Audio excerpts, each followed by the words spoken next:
आणि यानंतर थेट जाऊयात बाळमाने सध्या बोलतात. शिवसेनेचे कोकणातील विधान परिषद जागेचे उमेदवार बाळमाने यांनी हा अर्ज मागे घेतला आणि त्यानंतर पक्षाने हकालपट्टी केली. या सगळ्या संदर्भात बोलण्यासाठी आपल्या सोबत माजी आमदार आणि उमेदवार बाळमाने आहेत.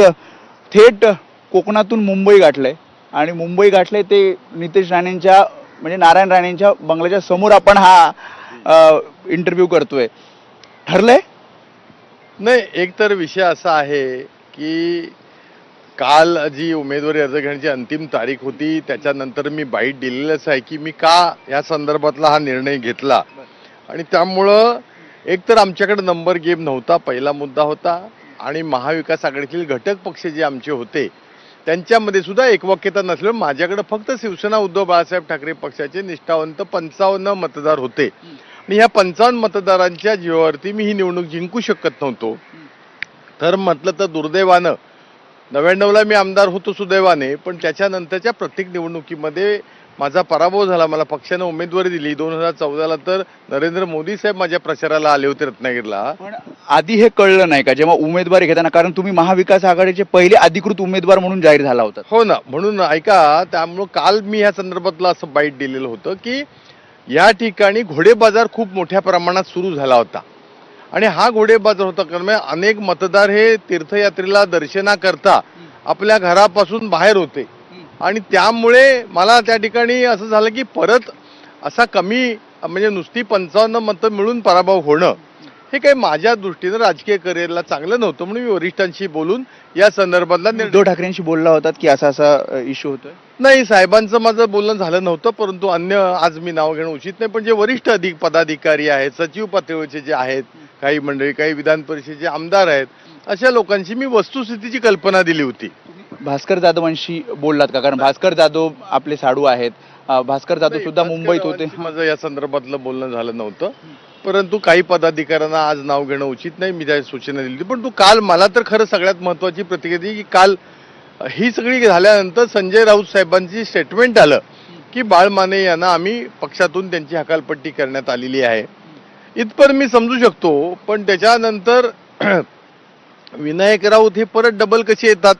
दोनदा हकालपट्टी कशीला? एकदा जर संजय राऊतांनी सांगितलंय, याचा अर्थ हा सगळा जो विषय आहे, खरं तर मी 2024ला ज्या वेळेला शिवसेनेमध्ये प्रवेश केला त्यावेळेला आदरणीय उद्धव साहेबांनी माझी चर्चा केली आणि त्यांनी मला निमंत्रण दिलं आणि म्हणून मी शिवसेना उद्धव बाळासाहेब पक्षाने लढलोय.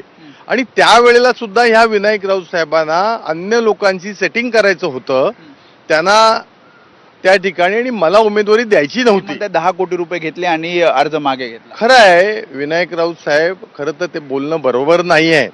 परंतु जसा एखादा डोमकावळा असतो त्याप्रमाणे ते काल आले टीव्हीवरती. काल जर संजय राऊत साहेबांनी सांगितलं तर तुम्हाला बोलण्याचा आणखीन अधिकार काय आहे की तुम्ही संजय राऊत साहेबांपेक्षा मोठे आहात का? संजय राऊतांनी सुद्धा थोड्या वेळापूर्वी ट्विट करत म्हटलं की 150 कोटीचा व्यवहार झाला या 3 जागांसाठी आणि महायुतीकडनं या उमेदवारांनी पैसे घेतले. नाही, मी थोडं विनायक राऊत यांच्याबद्दल बोलतो. तर हे विनायक राऊत हे 2014 साली आमच्यामुळे पहिल्यांदा खासदार झाले आणि त्यानंतर 10 वर्षात कोकणामध्ये शिवसेना एकंडित असलेली आणि नंतरची शिवसेना उद्धव साहेबांची ह्याची वाट लावण्याचं जर कोकणात कोणी काम केलं असेल तर ते म्हणजे विनायक राऊत साहेबांनी. त्यामुळं साध्या पदाधिकारीचं पत्र देण्यासाठी सुद्धा हे पैसे घेत आहेत. एवढंच नाही तर मागच्या लोकसभेच्या पालघर निवडणुकीमध्ये फर्न हॉटेलच्या हायवेच्या वरती अनेक मोठी डील झाली. त्याच्यात विनायक राऊत साहेब तुम्ही किती पैसे घेतलेत हे लोकांना सांगा. आणि त्यामुळं भ्रष्टाचाराच्या गोष्टींनी पैशाच्या गोष्टी लोकसभेच्या निवडणुकीच्या आपल्या सिंधुदुर्ग रत्नागिरीची निवडणूक मतदान पहिल्यांदा झालं, मध्ये गॅप होती आणि नंतर पालघरचं मतदान होतं.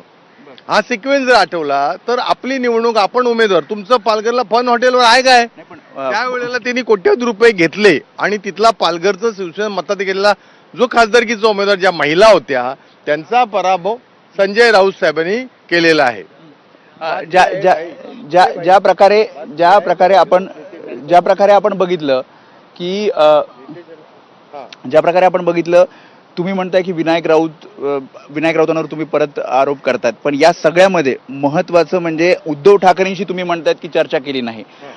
असं असताना मग थेट हकालपट्टी करणं, तुम्ही आज आता थोडा वेळापूर्वी ट्विट पण केलं. ट्विटमध्ये तुम्ही म्हटलं की मनाच्या घरामध्ये संशय आला की मग काहीच पुढे होऊ शकत नाही. खरं आहे की कुठल्याही गोष्टीत एखाद्या गोष्टीवर काही एखाद्या कार्यकर्त्यानं चुकीचं केलं असेल तर श्रेष्ठींचं मत असेल तर पहिल्यांदा त्याला शोकॉल नोटीस दिली पाहिजे, त्याला बोलवलं पाहिजे, वस्तुस्थिती समजून घेतली पाहिजे. आज तुम्ही तिथे बसून उद्धवजींचा गैरसमज करता आणि उद्धवजींना फसवता, असं प्रत्येक माणसाला, प्रत्येक नेत्याला, कार्यकर्त्याला तुम्ही जर हकालपट्टी केलं तर तुमच्याकडे राहणार आहे काय? आणि त्यामुळे माझं तुम्ही म्हणणं, संपर्क साधण्याचा प्रयत्न केला, हो, मी फोन पण केले होते, संपर्काचा प्रयत्न केला होता, मातोश्रीशी केला होता. उचलले नाही. हा, कदाचित ते बिझी असतील, कामात असतील, अशातला भाग नाही. परंतु या ठिकाणी हकालपट्टी करण्यामध्ये माझं तर उलट म्हणणं आहे. ह्यांनी शिंदे सेनेकडे सुपारी घेतली की शिंदे सेनेला कोकणामध्ये बाळमाने नको आहे आणि त्यामुळे विनायक राऊत शिंदे सेनेचे भाट आहेत आणि त्यामुळं त्यांना शिवसेनेला चॅलेंज देणारा नेता कार्यकर्ता कोकणामध्ये नको आहे. आणि माझ्या निवडणुकीमध्ये सुद्धा विधानसभेच्या ह्याच विनायक राऊत साहेबांचा लाडका जिल्हा प्रमुख, लाडका तालुका प्रमुख, 4 उपतालुका प्रमुख, 5 विभाग प्रमुख यांनी माझं काम केलं नाही, जगजाहीर आहे. आणि माझी निवडणूक झाल्यानंतर यांनी शिंदे सेनेमध्ये प्रवेश केला. हे कोणाच्या सांगण्याने प्रवेश केला? तर हे विनायक राऊत साहेबांच्या सांगण्याने प्रवेश केला. माझी सुनबाई नगरपालिकेला थेट उभी राहिली होती, त्यावेळेला सुद्धा यांनी आम्हाला तिकीट नको, राष्ट्रवादीला द्या. आणि आता पण तुम्हाला सांगतो, हे महाविकास आघाडीमध्ये ही सीट विनायक राऊत शेका पक्षाला द्या म्हणत होते. ते हेच म्हणतायत की शेकाप पक्षाला माघार घ्यायला आम्ही लावली आणि यावेळी मागे मागेचा भाग आहे. मुळात शेका पक्षानं फॉर्मच नाही भरला पाहिजे होता, कारण ते जर महाविकास आघाडीमध्ये आहेत. आणि जेव्हा महाविकास आघाडीची बैठक झाली तेव्हा मी सगळ्यांची नावं घेत नाही, महाआघाडी नेते होते, त्यांनी फोन केला जयंतराव पाटील साहेबांना की तुम्ही घेता का उमेदवारी? तर म्हणाले आम्ही घेत नाही, माझी तब्येत बरी नाही. संजय राऊतांच्या आरोपावर तुम्ही काय म्हणता? 150 कोटी वेगवेगळ्या ठिकाणी वाटप झाले, उमेदवारांना अर्ज मागे घ्यायला लावले, असं ते म्हणतात. असं असेल तर माझी राऊत साहेबांना विनंती आहे, राऊत साहेब, माझं म्हणणं, तुम्ही जबाबदार आहात, कुठे काय बोलावं आणि काय हा चेष्टेचा विषय. अशी काय खिरापतीसारखे कुठे पैसे असतात का? काही गोष्ट नीतीची असतात, वास्तवाची असतात. आता त्या ठिकाणी जर पराभव दारुण होऊन जर पक्षाची हानी झाली असती, ती किती कोटीच्या वर गेली असती. त्याच्यापेक्षा यशस्वी माघार घेणं राजकारणामध्ये शहाणपणाचं असतं. परंतु कधी कधी मला असं वाटतं, हे जे विनायक राऊत आहेत, ह्यांनी काही आमचे कोकणातले नेते आहेत, आमचे पालकमंत्री आहेत, यांची सुपारी घेऊनच ते कायम काम करतात. बरं, आता शेवटचा प्रश्न, आता पुढे बाळमाने भाजपमध्ये जाणार की शिवसेनेमध्ये जाणार? कारण उदय सामंत असं म्हटले की आम्ही त्यांच्या पाठीशी आहोत, म्हणजे जे कोणी ज्यांना कोणची हकालपट्टी केली त्यांच्या. तुम्ही आज नितेश राणेंच्या घराच्या एकदम बाजूला आहात, तर भाजपमध्ये जवळपास म्हणजे तुम्ही स्वग्रही परतताय असं समजायचं?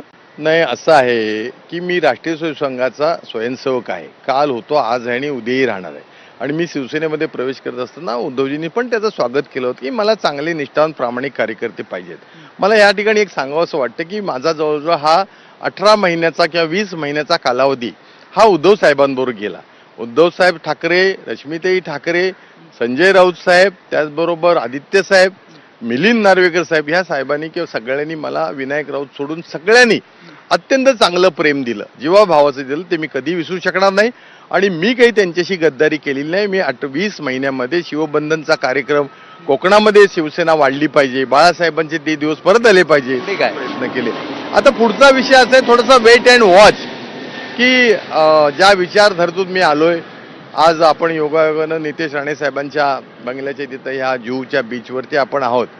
तर स्वाभाविकपणानं आता जे कोकणाच्या हितासाठी असेल, कोकणाच्या आंबा उत्पादक शेतकऱ्याच्या हितासाठी असेल, मच्छीमारांच्या हितासाठी असेल, सरकार पक्षात राहून अनेक आपल्या समस्या अडचणी लोकांच्या सुटतात. दोन मार्ग आहेत, शिवसेना, शिंदे शिवसेना. त्यांचेही माझे संबंध एकनाथरावांचे चांगले आहेत आणि देवेंद्रजी तर माझे अत्यंत कौटुंबिक जवळचे मित्र आहेत. गेली 40 वर्ष, 1990 सालापासून ह्या मधला काळ सोडल्या 20 महिन्याचा. चर्चा झाली कारण तुम्ही थेट मुंबईत आलात?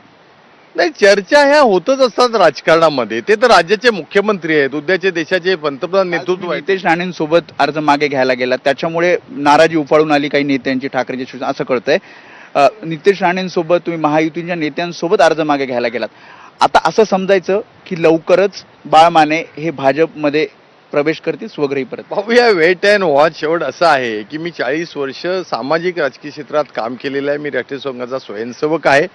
ज्या ठिकाणी आपल्या कोकणातल्या जनतेचं भलं करण्याकरता किंवा विकास करण्याकरता जे काय आवश्यक असेल त्याचा निर्णय घेऊ, तो पण वेट अँड वॉच. आज उद्यामध्ये निर्णय होईल कारण तुम्ही थेट मुंबईत आलात. नाही, आता मुंबई ही महाराष्ट्राची देशाची राजधानी आहे. हे सगळं राजकारण इथं फिरत असतं आणि त्यामुळं माझं तर म्हणणं थोडंसं वेट अँड वॉच. शेवट देवेंद्रजी फडणवीस हे महाराष्ट्राचे मुख्यमंत्री आहेत, पक्षाचे ते सर्वेसर्वा नेते आहेत. ते काही जो निर्णय घेतील ते झालंय तिथपर्यंत मेसेज गेलाय की तुम्ही इच्छुक आहात पुन्हा यायला? नाही, मुळातच आता ज्या वेळेला ह्या संदर्भात नितेश राणे साहेबांनी माझा संपर्क साधला आणि त्यावेळेला देवेंद्र साहेबांचा सुद्धा आम्ही संपर्क साधला होता आणि त्यांचंही म्हणणं असं होतं की 55 मतं घेऊन तू का उभा राहतोस, तू तुझं फडणवीसांकडनं हा मेसेज होता. राजकीय करिअर तुझं त्याच्यामध्ये चांगलं होणार नाही म्हणून शिवसेनेच्या काही नेत्यांशी सुद्धा विधान परिषदेचे असलेले देवेंद्रजींनी संपर्क साधला होता की तुम्ही बाळमानेसारखा चांगला कार्य करताय, त्याला तुम्ही का असं हे करताय, लावताय की इथं पराभव तर नक्की होणार आहे. आणि त्यामुळं शेवट कसं आहे राजकारणामध्ये, म्हणजे तुम्ही फडणवीसांचं ऐकलं? 100% ऐकलं आणि भविष्यामध्ये सुद्धा ऐकणार. याचा अर्थ तुम्ही भाजपमध्ये प्रवेश करा. तुम्ही म्हणताय की देवेंद्र फडणवीसांचं ऐकणार, उद्धव ठाकरेंनी हकालपट्टी केल्यानंतर देवेंद्र फडणवीसांचं ऐकणार, याचा अर्थ तुम्ही? नाही, उद्धव साहेबांनी सुद्धा हकालपट्टी करण्याचं खरं तर कारण काही नाही आहे. हे जे डोमकावळे आहेत विनायक राऊत, हे त्यांचे कान चावत असतात सातत्यानं आणि संघटनेची त्यांनी वाट लावली आणि त्यामुळं उद्धवजी बिचारे साधे आहेत, त्यांना हे कॉर्नर करतात आणि ह्यांच्या तोंडातलं त्यांच्या तोंडात वदवतात आणि करतात. मला अजूनही हिंदुत्व सम्राट बाळासाहेब ठाकरे साहेबांवर अत्यंत श्रद्धा आहे आणि उद्धव साहेब आणि रश्मी साहेब वहिनी ही अत्यंत खूप चांगली माणसं आहेत. फडणवीसांची वेळ घेतलेली आहे मुख्यमंत्र्यांनी. आता त्यांनी दिली, त्यांनी बोलवलं तर वेलकम, स्वागत आहे. त्यामुळे बाळमाने यांनी विस्तृतपणे हा सगळा संवाद साधलेला आहे आणि त्यांनी सांगितले की यापुढे सुद्धा देवेंद्र फडणवीसांचं मी ऐकेल आणि त्यानुसार आपण जसं बघितलं की त्यांनी सांगितलं की या सगळ्याचा विचार केला जाईल, चर्चा सुरू आहे. मात्र त्यांच्या बोलण्यातून एक दिसतंय की पुढचा मार्ग बाळमाने यांचा भाजपसोबत असेल, ते पुन्हा एकदा स्वग्रही परततील असं दिसतंय. कॅमेरामॅन अजित कदम समी, वेदांत नेब, एबीपी माझा, मुंबई.